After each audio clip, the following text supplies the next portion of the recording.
Okay. గురుగారు మామూలుగా చిన్న ఏజ్ అనగానే ఆడుకోవటం, పిల్లలతో కలిసిమెలిసి తిరగటము ఇలాంటివి చాలా ఉంటాయి. కొంచెం వయసు పెరిగే కొద్దీ ఎన్నో రకాల కోరికలు ఇలా ఉండాలి, అలా ఉండాలి అని చాలా రకాలుగా ఉంటుంటాయి. మీరు చూస్తే 16వ సంవత్సరంలోనే మొత్తం ఆధ్యాత్మికం సైడ్ వచ్చేసారు. మీకు ఆ రకంగా ఎప్పుడు నేను ఇలాంటి ఒక లైఫ్‌ని మిస్ అయ్యాను అనే ఆలోచన ఎప్పుడు రాలేదంటారా? ఇక్కడ మనకు జన్మవాసనను 3 విధాలుగా 3 భాగాలుగా చెప్పవచ్చు. హ్మ్. హ్మ్. మనిషి జన్మను మూడు ధర్మాలతో చెప్పింది మన సనాతన ధర్మం. హ్మ్. కర్మజన్మ, కారణ జన్మ, కామజన్మ. ఓకే. కామజన్మ అంటే వాడు పుట్టుకతోనే కామకలాపాలతో అనురక్తి కలిగి ఉంటాడు. హ్మ్. ఎవరిని చూసినా మనకు అదే దృష్టి ఉంటుంది, కామదృష్టి వెళ్తుందనమాట. ఓకే. స్త్రీ కానీ పురుషుడు కానీ. కర్మజన్మ ఏంటంటే ఎన్ని పనులు చేసినా ఆయనకు కలిసి రాదు, ఓకే. ఎంత కష్టపడ్డా కలిసి రాదు, హ్మ్. ఎంత ప్రయత్నం చేద్దామన్నా కర్మ తీరదు, ఇంకా కర్మ చేయాల్సి వస్తుంది ఆయన. ఓకే. ఆయన పుట్టి తన తల్లిదండ్రులతో సేవ చేయించుకునేటటువంటి వాళ్ళు కూడా కర్మజన్మ కిందికే వస్తారు, హ్మ్. కర్మజన్మ కిందికే వస్తారు. ఓకే. కారణ జన్ములు ఏంటంటే వాళ్ళకి బై బర్త్ నుంచే ఆధ్యాత్మిక మెలుగువలతో పుడతారు వాళ్ళు, హ్మ్. పుట్టుకతోనే. ఇప్పుడు బ్రహ్మం గారు ఉన్నారు, అవును. ఆయన బై బర్త్ నుంచే అద్వితీయమైనటువంటి జ్ఞాన సంపన్నులు వాళ్ళు. అవును. అసలు మానవ మాతృలు ఎవరు కూడా అంతటి జ్ఞానంతో ఉన్నట్టు ఇప్పుడు చరిత్రలో లేదు. లేదు.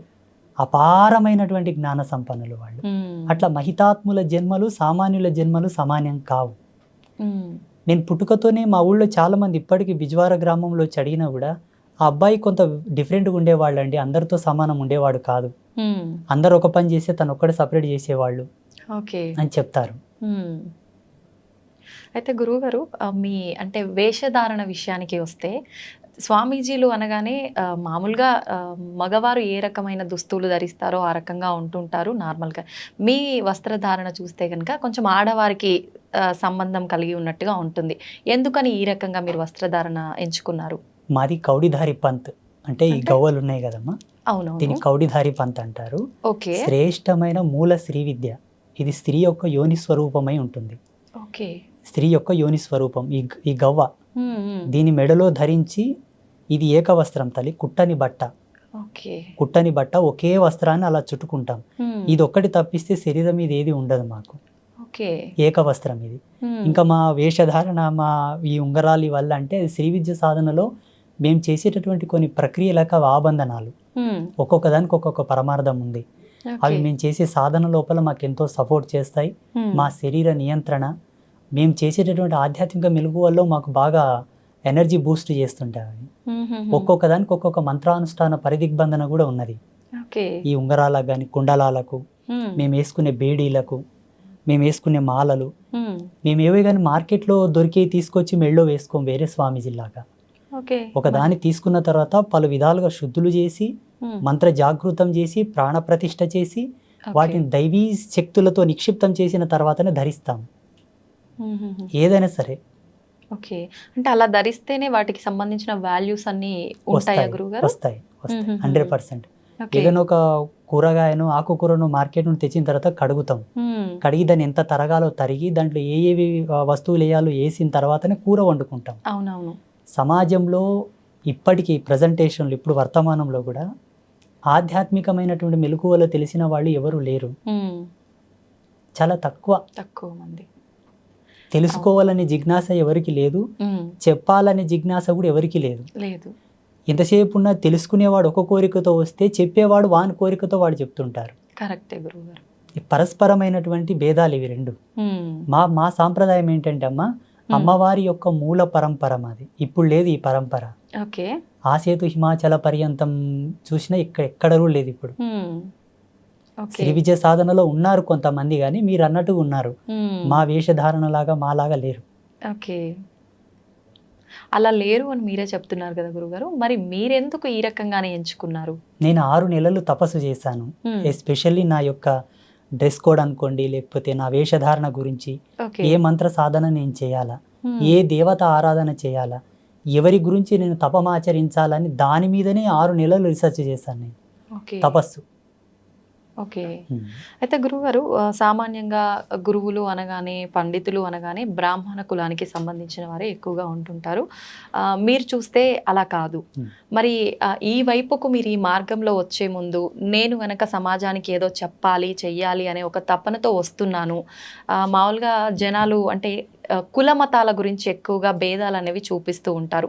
నన్ను ఆదరిస్తారా? నేను చెప్పింది వాళ్ళు తీసుకుంటారా? అనే ఆలోచన మీకు ఏ రోజైనా వచ్చిందా గురువుగారు? రాలేదు, రాలేదు, రాదు కూడా. ఎందుకంటే మంచిని ఎవరైనా స్వీకరిస్తారు తల్లి, దాంట్లో అభ్యంతరం ఏం లేదు, అనుమానం ఏం లేదు.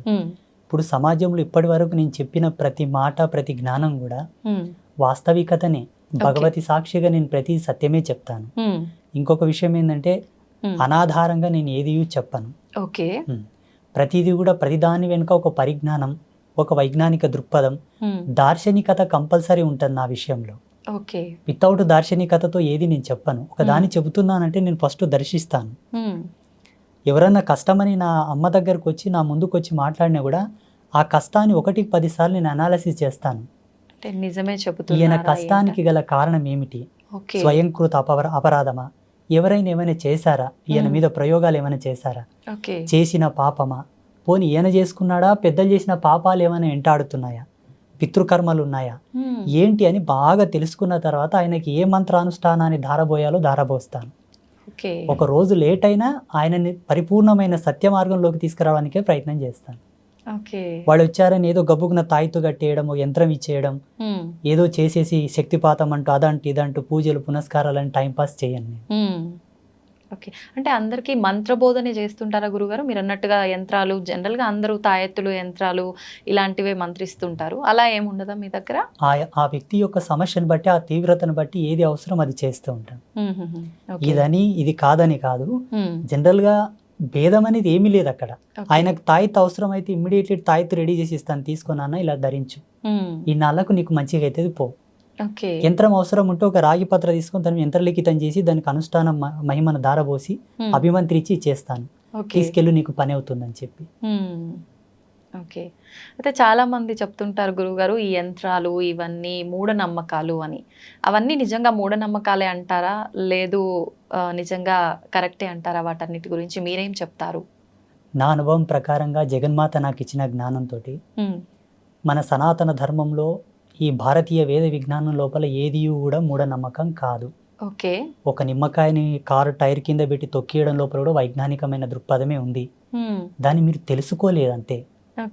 ఎంతసేపు ఉన్న నమ్మకాలను మూఢనమ్మకాలను వైపే మీ ప్రయాణం కొనసాగింది తప్పిస్తే దీని వెనకాల ఉన్న మూలం ఏమిటి, ఎందుకోసం ఇవి చేస్తున్నారని ఒక్క లోతు వెనక్కి వెళ్ళి ఆలోచిస్తే దాని అంతరార్థం చాలా అద్భుతంగా ఉంటుంది. ఏది మూఢనమ్మకం కాదు. కొంతమంది సోకాళ్ళు, కొంతమంది స్వామీజీలు, మేధావులు వారి స్వలాభం కొరకు ఆచార ధర్మాన్ని మార్చి చెప్పారే తప్పిస్తే వాస్తవం అనేది ఎన్నటికీ కూడా ఈ ధర్మం లోపల మూఢనమ్మకాలు లేవు. నేను పరిపూర్ణంగా నమ్ముతాను ఆత్మసాక్షిగా. ఓకే. అన్ని మన సనాతన ధర్మం ఇచ్చిన విలువలే. సనాతన ధర్మం ఇచ్చిన విలువలే. ఒక ఉదాహరణ చెప్పాలంటే, బిడ్డ పుట్టిన తర్వాత మా పల్లెటూళ్ళలో మహిళకు బాల్యంత యోగం చేస్తారు. ఆమెకు పెయ్యంత పసుపు పెట్టి వేడినీళ్ళతో స్నానం చేయించి కుంపటి అంటారు మోటుగా మా పల్లెటూరులో. కుంపటి ఆమెకు వేడి కాపుతారనమాట. కొన్ని హెర్బ్స్, ఔషధి గుళితమైనటువంటి కొన్ని మూలికలు అవి తినబెడతారు. అవి తినబెట్టడంలో కూడా ఆధ్యాత్మికతమైన విలువలు కొన్ని ఉన్నాయి. మా పెద్దలు చెప్పేవాళ్ళు, ఈ వేరుని ఇదే సమయంలో తీయాల బిడ్డ, అట్లయితేనే పనిచేస్తుంది. అది మేము తీసి ఆల్రెడీ స్టోర్ చేస్తాము, ఎవరైనా కాన్పు అయితే వాళ్ళకు ఉడకబెట్టి తినబెడతాం. చూడండి, తీసే సమయము, ఇచ్చే సమయము అన్ని కూడా ఇంపార్టెంట్. మళ్ళీ ఆ బాలెంతగా ఉన్న మహిళకు మాత్రం ఇస్తారు, మిగతా వాళ్ళకి ఇయ్యరు దాన్ని. అంటే దాంట్లో ఉన్న మూలకాలు, దాంట్లో ఉన్న ఫార్ములాస్ వాళ్ళకి తెలుసు, ఆ ఔషధి లక్షణం వాళ్ళకి తెలుసు. వాళ్ళేం కంప్యూటర్లో చూసి ల్యాబ్లో టెస్ట్ చేసి తీసిలేరు మళ్ళీ దాన్ని. అనుభవం, అంతే. అనుభవానికి మూలం ఆధ్యాత్మికత, ధర్మం, మాలాంటి గురువులు చెప్పిన జ్ఞానం, ఆయుర్వేదం మీద పట్టున్న కొంతమంది ఋషులు చెప్పిన జ్ఞానం లక్షల సంవత్సరాల పూర్వమే చెప్పారు. దాన్ని అనువంశికంగా అలాగే తీసుకుంటూ వచ్చారు ఇప్పటి వరకు. అయితే గురుగారు మీరు ఇప్పుడు చెప్పినట్టుగా అనువంశికంగా తాత ముత్తాతల నుంచి ఉన్న ఆయుర్వేద మూలికలు ఇచ్చేవాళ్ళు చాలా మంది ఉన్నారు. వాళ్ళని నిజంగా నమ్మవచ్చా? వాళ్ళని అంటే సపోర్ట్‌గా తీసుకొని చాలా మంది మనకు రోడ్ల పైన కూడా మూలికలు ఇలాంటివి అమ్ముతూ ఉంటారు. వాళ్ళని నమ్మొచ్చంటారా? ఇక్కడ మెయిన్ ఏందంటే అనువంశికతంగా ఉండే వాళ్ళని మనం చాలా వరకు నమ్మాలి తప్పదు. ఎందుకంటే వాళ్ళ దగ్గర కొన్ని గ్రంథాలు ఉంటాయి. ఓకే. బయటికి ఇయ్యరు వాళ్ళు. హుహు. వాళ్ళ తాత ముత్తాతలు రాసినటువంటి గ్రంథాలు. హ్మ్. ఈ వేరు దేనికి పనిచేస్తుంది? దీని గుణం ఏమిటి? దీని ధర్మం ఏమిటి? హ్మ్. దీని యొక్క రూపం ఏమిటి? దీన్ని ఎలా ఇవ్వాలి? ఎంత మాత్రంలో ఇవ్వాలి? హ్మ్. ఎన్ని సమపాలలో కలిపి ఏ మాత్రలు ఇవ్వాలి? ఏ పసరు ఇవ్వాలి? ఏ పౌడర్ ఇవ్వాలని వాళ్ళకి తెలిసి ఉంటుంది. ఓకే. వాళ్ళు గ్రంథస్థంగా రాసి పెట్టి ఉంటారు కాబట్టి కొంతమంది ఉన్నారు ఇప్పటికి చాలామంది. హ్మ్. వాళ్ళని నమ్మొచ్చు. ఈ రోడ్ల మీద కూర్చున్న వాళ్ళలో కూడా అందరినీ నమ్మాలి, అందరిని నమ్మకూడదని కాదు, కానీ కొందరు వ్యాపార ధోరణిలో అమ్ముతుంటారు. అవును. అట్లా అమ్మిన వాళ్ళ దగ్గర తీసుకున్న వాళ్ళు వాడి చాలా వరకు ఇబ్బందులు, పడ్డారు. సైడ్ ఎఫెక్ట్స్ వచ్చి చాలా మంది బాధపడ్డారు. అవును మన గురుగారు. ఆశ్రమానికి చాలా మంది వచ్చి చెప్పారు నాకు. ఓకే. ఒక ఆయనతో నేను ఒక పసరు తీసుకున్నానండి, తాగిన తర్వాత నాకు ఈ దుద్దుర్లు వచ్చాయి, ర్యాషెస్ వచ్చాయి అని చెప్పేసి. హుహుహు. నాకున్న జ్ఞానంతో దానికి విరుగుడుగా ఏదో నాకు తెలిసిన పసరు, హ్మ్. ఏదో పౌడర్, మందు అవి ఇచ్చి మళ్ళీ బాగు చేశాను నేను. ఓకే. వీళ్ళని నమ్మడం కరెక్ట్ కాదు, 100% నమ్మకూడదు. ఓకే. ఎందుకంటే మనకు సైన్స్ ఇంత డెవలప్ అయింది ఇప్పుడు. హ్మ్. ప్రతిదాన్ని కూడా మనకు సెకండ్లో త్రుటికాలం నందే ఇచ్చేటటువంటి వైజ్ఞానికం వచ్చింది ఇప్పుడు. అవునవును. మ్యాక్సిమం ఇప్పుడున్న కాలమాన పరిస్థితులను బట్టి, మనం తింటున్న తిండిని బట్టి, హ్మ్. ఇప్పుడు ప్రతిదీ కూడా మందులో కూడా అంటాం మేము మోటుగా. అవును. అవును గురుగారు. ప్రతిదీ కూడా మందులతోనే పండించే ధాన్యాలు, పండ్లు, కాయగూరలు అవే వస్తున్నాయి. అవును. ఈ తిండిని బట్టి, ఈ జీవన విలువలను బట్టి ఈ మందులు వాడడమే మంచిది. హ్మ్. అప్పట్లో మోటు మందులు ఎట్లా పనిచేస్తుందంటే గట్టితనం ఉండే అందరి లోపల, ఓకే. దృఢత్వం బాగుండే, తినే తిండిలో కూడా ఆ గట్టితనం ఉండేది కాబట్టి పసర్లు పనిచేసేవి. హ్మ్. ఇప్పుడు అంత తొందరగా పనిచేయవు. ఓకే. అంటే శరీరం సపోర్ట్ చేయొద్దు అందులోకి. ఓకే. అయితే గురుగారు ఇది అడగొచ్చో లేదో తెలీదు. చాలా వరకు నేను కొన్ని ప్రాంతాల్లో విన్నాను. పల్లెటూర్లలో వాళ్ళేమంటారంటే ఇద్దరు, ముగ్గురు ఆడ సంతానం ఉంటే ఖచ్చితంగా నెక్స్ట్ రాబోయే సంతానం మగ శిశువు జన్మించాలంటే పసరు పోస్తారు పలానా ప్లేస్‌లో. ఖచ్చితంగా మగ శిశువు జన్మిస్తారు అని అంటుంటారు. ఇలాంటి పసరు మందుల్ని నమ్మొచ్చంటారా? నిజంగా అలా జరుగుతుందంటారా? నా జీవితంలో, నా అనుభవంలో ఒక 7-8 కేసులు నేనే డీల్ చేశాను. సక్సెస్ అయ్యాయా గురుగారు? 100% అమ్మ సాక్షిగా.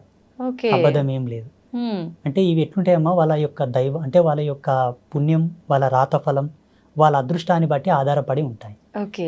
కొందరికి వికటించాయి కూడా, కొందరికి సక్సెస్ కాలేదు. హుహుహు. అంటే ఇక్కడ మనం ధార్మికంగా చెప్పాల్సి వస్తే వాళ్ళ యొక్క పుణ్యం, వాళ్ళ అదృష్టం. హ్మ్. ఇటువంటివి ఏంటంటే హార్మోనల్ సెక్టర్ని మార్చేటటువంటి మూలికలు కొన్ని ఉంటాయి. ఓకే. ఉమ్. స్త్రీ ఎప్పుడైతే పిండోత్పత్తి గావించే సమయం లోపల, ఆమె సంతానవతి కావడానికి రెడీగా ఉన్న సమయం లోపల ఆ పసర్లు తాపడం వలన తప్పకుండా పురుష సంతానానికి సంబంధించినటువంటి సంపర్కమే ఆ కలయిక వలన అదే హార్మోన్స్ రిలీజ్ అయ్యి అదే హార్మోన్స్ వల్ల వాళ్ళకి పిండోత్పత్తి అవుతుంది అని అప్పట్లో ఆయుర్వేదంలో చాలా గొప్పగా రాసి ఉన్నారు. దాని యొక్క జ్ఞాన సంచికతోనే ఇప్పుడు ఈ పసర్లు అనేవి పోస్తారు మోటుగా పల్లెటూర్ల లోపల. కానీ సక్సెస్ అయినాయి, చాలా మందికి సక్సెస్ అయినాయి. కొందరు ఫెయిల్ అయితే వాళ్ళ అదృష్టం ఇక చెప్పనీకి రాదు.